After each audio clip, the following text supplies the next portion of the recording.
Train के AC compartment में मेरे सामने की सीट पर बैठी लड़की ने मुझसे पूछा, हेलो, क्या आपके पास इस मोबाइल की सिम निकालने की पिन है? उसने अपने बैग से एक फ़ोन निकाला हुआ नया सिम कार्ड उसमें डालना चाहती थी, लेकिन सिम स्लॉट खोलने के लिए पिन की ज़रूरत पड़ती है जो उसके पास नहीं थी। मैंने हाँ में गर्दन हिलाई और अपने क्रॉस बैग से पिन निकाल कर लड़की को दे दी। लड़की ने थैंक्स कहते हुए पिन ले ली और सिम डालकर पिन मुझे वापस कर दी। थोड़ी देर बाद वो फिर से इधर-उधर ताकने लगी। मुझसे रहा नहीं गया। मैंने पूछ लिया, कोई परेशानी? वो बोली, सिम स्टार्ट नहीं हो रही है। मैंने मोबाइल माँगा, उसने दिया। मैंने उसे कहा कि सिम अभी एक्टिवेट नहीं हुई है, थोड़ी देर में हो जाएगी। एक्टिव होने के बाद आईडी वेरिफ़िकेशन होगा, उसके बाद आप इसे इस्तेमाल कर सकेंगी। लड़की ने पूछा, आईडी वेरिफ़िकेशन क्यों? मैंने कहा, आजकल सिम वेरिफ़िकेशन के बाद एक्टिव होती है। जिस नाम से सिम उठाई गई है, उसका ब्यौरा पूछा जाएगा, बता देना। लड़की बुदबुदाई, ओह! मैंने दिलासा देते हुए कहा, इसमें परेशानी की कोई बात नहीं। वो अपने एक हाथ से दूसरा हाथ दबाती रही, मानो किसी परेशानी में हो। मैंने फिर विनम्रता से कहा, आपको कहीं कॉल करना हो, तो मेरा मोबाइल इस्तेमाल कर लीजिए। लड़की ने कहा, जी फ़िलहाल नहीं, थैंक्स। लेकिन ये सिम किस नाम से खरीदी गई है, मुझे नहीं पता। मैंने कहा, एक बार एक्टिव होने दीजिए, जिसने आपको सिम दी है उसी के नाम की होगी। उसने कहा, ओके, कोशिश करते हैं। मैंने पूछा, आपका स्टेशन कहाँ है? लड़की ने कहा, दिल्ली। और आप? लड़की ने मुझसे पूछा। मैंने कहा, दिल्ली ही जा रहा हूँ, एक दिन का काम है। आप दिल्ली में रहती हैं या? लड़की बोली, नहीं नहीं, दिल्ली में कोई काम नहीं, ना ही मेरा घर है वहाँ। तो मैंने उत्सुकतावश पूछा। वो बोली, दरअसल ये दूसरी ट्रेन है जिसमें आज मैं हूँ, और दिल्ली से तीसरी गाड़ी पकड़नी है, फिर हमेशा के लिए आज़ाद। आज़ाद? लेकिन किस तरह की कैद से? मुझे फिर जिज्ञासा हुई। किस कैद में थी ये कमसिन अल्हड़ सी लड़की? लड़की बोली, उसी कैद में थी जिसमें हर लड़की होती है, जहाँ घर वाले कहें शादी कर लो, जब जैसा कहें वैसा करो। मैं घर से भाग चुकी हूँ। मुझे ताज्जुब हुआ, मगर अपने ताज्जुब को छुपाते हुए मैंने हंसते हुए पूछा, अकेली भाग रही हैं आप? आपके साथ कोई नज़र नहीं आ रहा? वो बोली, अकेले नहीं, साथ में है कोई। कौन? मेरे प्रश्न खत्म नहीं हो रहे थे। दिल्ली से एक और ट्रेन पकड़ूंगी, फिर अगले स्टेशन पर वो जनाब मिलेंगे, और उसके बाद हम किसी को नहीं मिलेंगे। ओह, तो ये प्यार का मामला है? उसने कहा, जी। मैंने उसे बताया कि मैंने भी लव मैरिज की है। ये बात सुनकर वो खुश हुई। बोली, वाह, कैसे, कब? लव मैरिज की बात सुनकर वो मुझसे बात करने में रुचि लेने लगी। मैंने कहा, कब, कैसे, कहाँ? वो मैं बाद में बताऊंगा, पहले आप बताओ, आपके घर में कौन कौन है? उसने होशियारी बरतते हुए कहा, वो मैं आपको क्यों बताऊं? मेरे घर में कोई भी हो सकता है, मेरे पापा, माँ, भाई, बहन, या हो सकता है भाई ना हो, सिर्फ बहनें हों, या ये भी हो सकता है कि बहनें ना हों और दो चार गुस्सा करने वाले बड़े भाई हों। मतलब मैं आपका नाम भी नहीं पूछ सकता? मैंने काउंटर मारा। वो बोली, कुछ भी नाम हो सकता है, मेरा टीना, मीना, रीना, कुछ भी। बहुत बातूनी लड़की थी वो। थोड़ी देर इधर उधर की बातें करने के बाद उसने मुझे टॉफ़ी दी, जैसे छोटे बच्चे देते हैं क्लास में। बोली, आज मेरा बर्थडे है। मैंने उसकी हथेली से टॉफ़ी उठाते बधाई दी और पूछा, कितने साल की हुई हो? वो बोली, 18। मतलब भागकर शादी करने की कानूनी उम्र हो गई आपकी? वो हंसी। कुछ ही देर में काफ़ी फ्रैंक हो चुके थे हम दोनों, जैसे बहुत पहले से जानते हों एक दूसरे को।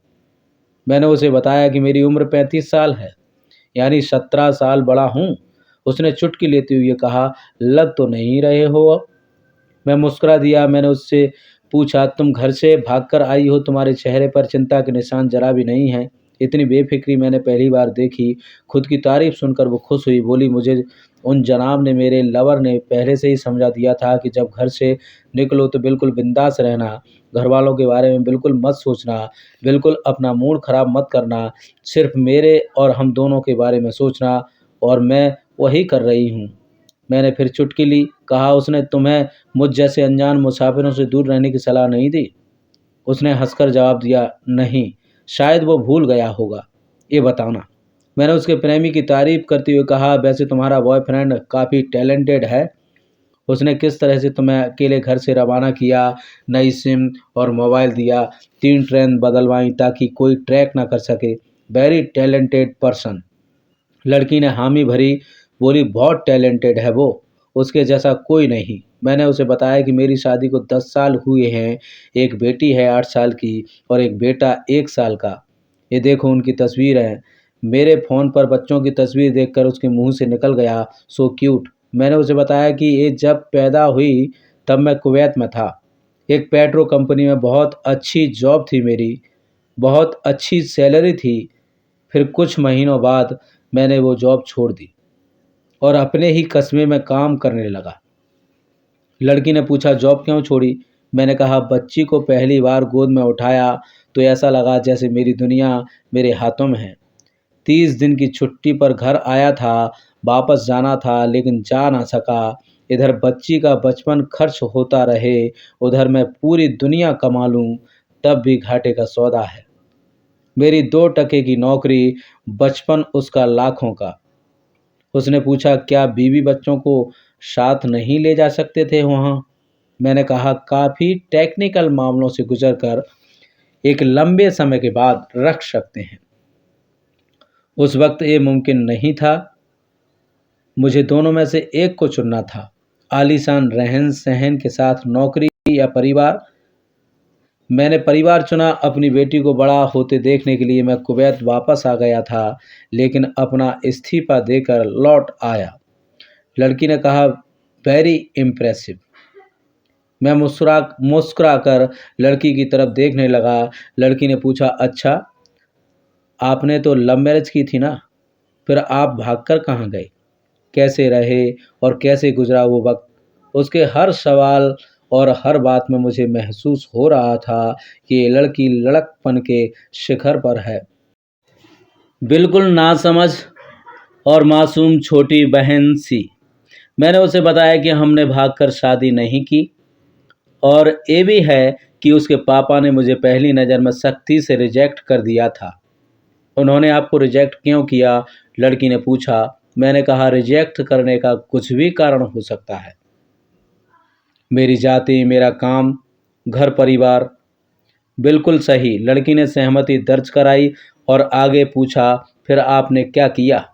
मैंने कहा मैंने कुछ नहीं किया, उसके पिता ने रिजेक्ट कर दिया। वहीं से मैंने अपने बारे में अलग से सोचना शुरू कर दिया था। खुशबू ने मुझे कहा कि भाग चलते हैं, मेरी वाइफ का नाम खुशबू है।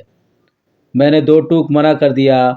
वो 2 दिन तक लगातार जोर देती रही कि भाग चलते हैं।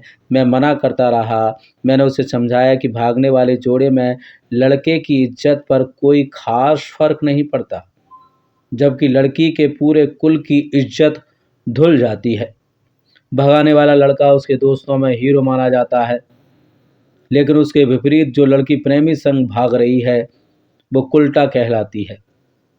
मोहल्ले के लड़के उसे चालू कहते हैं। बुराइयों के तमाम शब्दकोश लड़की के लिए इस्तेमाल किए जाते हैं। भागने वाली लड़की आगे चलकर 60 साल की वृद्धा भी हो जाएगी, तब भी जवानी में किए गए उस कांड का कलंक उसके माथे पर से नहीं मिटता। मैं मानता हूँ कि लड़का लड़की को तौलने का ये दोहरा मापदंड गलत है, लेकिन हमारे समाज में है तो यही। ये नज़रिया गलत है, मगर सामाजिक नज़रिया यही है। वो अपने नीचे का होंठ दांतों तले पीसने लगी। उसने पानी की बोतल का ढक्कन खोलकर एक घूंट पिया। मैंने कहा अगर मैं उस दिन उसे भगा ले जाता तो उसकी माँ तो शायद कई दिनों तक पानी भी नहीं पीती। इसलिए मेरी हिम्मत ना हुई कि ऐसा काम करूं। मैं जिससे प्रेम करूं उसके माँ बाप मेरे माँ बाप के समान ही हैं, चाहे शादी ना हो तो ना हो। कुछ पल के लिए वो सोच में पड़ गई, लेकिन मेरे बारे में और अधिक जानना चाहती थी। उसने पूछा फिर आपकी शादी कैसे हुई? मैंने बताया कि खुशबू की सगाई कहीं और हो गई थी। धीरे धीरे सब कुछ नॉर्मल होने लगा था। खुशबू और उसके मंगेतर की बातें भी होने लगी थीं फ़ोन पर। लेकिन जैसे जैसे शादी नज़दीक आने लगी, उन लोगों की डिमांड बढ़ने लगी। डिमांड मतलब? लड़की ने पूछा। डिमांड का एक ही मतलब होता है, दहेज की डिमांड। परिवार में सबको सोने से बने तोहफे, दो दूल्हे को लग्जरी कार चाहिए, सास और ननद को नेकलेस दो, वगैरह वगैरह बोले। हमारे यहाँ रीति है। लड़का भी इस रीत की अदायगी का पक्षधर था। वो सगाई मैंने तुड़वा डाली। इसलिए नहीं कि सिर्फ मेरी शादी उससे हो जाए, बल्कि ऐसे लालची लोगों में खुशबू कभी खुश नहीं रह सकती थी, ना उसका परिवार। फिर किसी तरह घरवालों को समझा बुझाकर मैं फ्रंट पर आ गया और हमारी शादी हो गई। ये सब किस्मत की बात थी। लड़की बोली, चलो अच्छा हुआ आप मिल गए, वरना वो गलत लोगों में फंस जाती। मैंने कहा, जरूरी नहीं कि माता पिता का फैसला हमेशा सही हो, और ये भी जरूरी नहीं कि प्रेमी जोड़ी की पसंद सही हो। दोनों में से कोई भी गलत या सही हो सकता है। काम की बात यहाँ ये है कि कौन ज़्यादा वफादार है। लड़की ने फिर से पानी का घूंट लिया और मैंने भी लड़की ने तर्क दिया कि हमारा फैसला गलत हो जाए तो कोई बात नहीं, उन्हें गिलानी नहीं होनी चाहिए।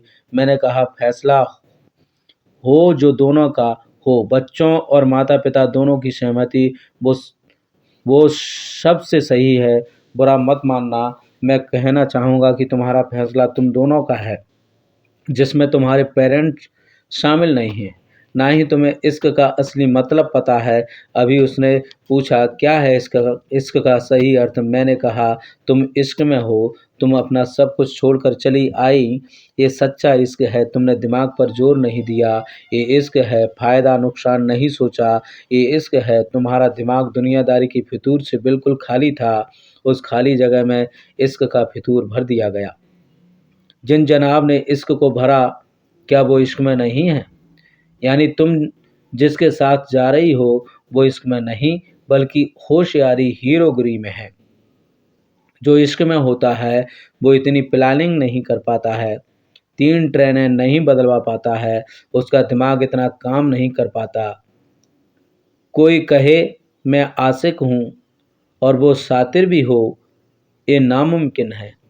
मजनू इश्क में पागल हो गया था, लोग पत्थर मारते थे उसे। इश्क में उसकी पहचान तक मिट गई। उसे दुनिया मजनू के नाम से जानती है, जबकि उसका असली नाम कैस था, जो नहीं इस्तेमाल किया जाता। वो शातिर होता तो कैस से मजनू ना बन पाता। फरहाद ने सीने के लिए पहाड़ों को खोदकर नहर निकाल डाली थी, और उसी नहर में उसका लहू बहा था। वो इश्क था। इश्क में कोई फकीर हो गया, कोई जोगी हो गया, किसी माझी ने पहाड़ तोड़कर रास्ता निकाल लिया, किसी ने अतिरिक्त दिमाग नहीं लगाया, चालाकी नहीं की। लालच, हवस और हासिल करने का नाम इश्क नहीं है। इश्क समर्पण करने को कहते हैं, जिसमें इंसान सबसे पहले खुद का समर्पण करता है, जैसे तुमने किया। लेकिन तुम्हारा समर्पण हासिल करने के लिए था, यानी तुम्हारे इश्क में लालच की मिलावट हो हो गई। लड़की अचानक खो सी गई। उसकी खिलखिलाहट और खिलंदड़ापन एकदम से खामोशी में बदल गया। मुझे लगा मैं कुछ ज़्यादा बोल गया, फिर भी मैंने जारी रखा। मैंने कहा, प्यार तुम्हारे पापा तुमसे करते हैं। कुछ दिनों बाद उनका वजन आधा हो जाएगा। तुम्हारी माँ कई दिनों तक खाना नहीं खाएगी, ना पानी पिएगी, जबकि आपको अपने आशिक को आजमा कर देख लेना था। ना तो उसकी सेहत पर फर्क पड़ता, ना दिमाग पर। वो अक्लमंद है, अपने लिए अच्छा सोच लेता। आजकल गली मोहल्ले के हर तीसरे लौंडे लपाटे को जो इश्क हो जाता है, वो इश्क नहीं है, वो सिनेमा जैसा कुछ है।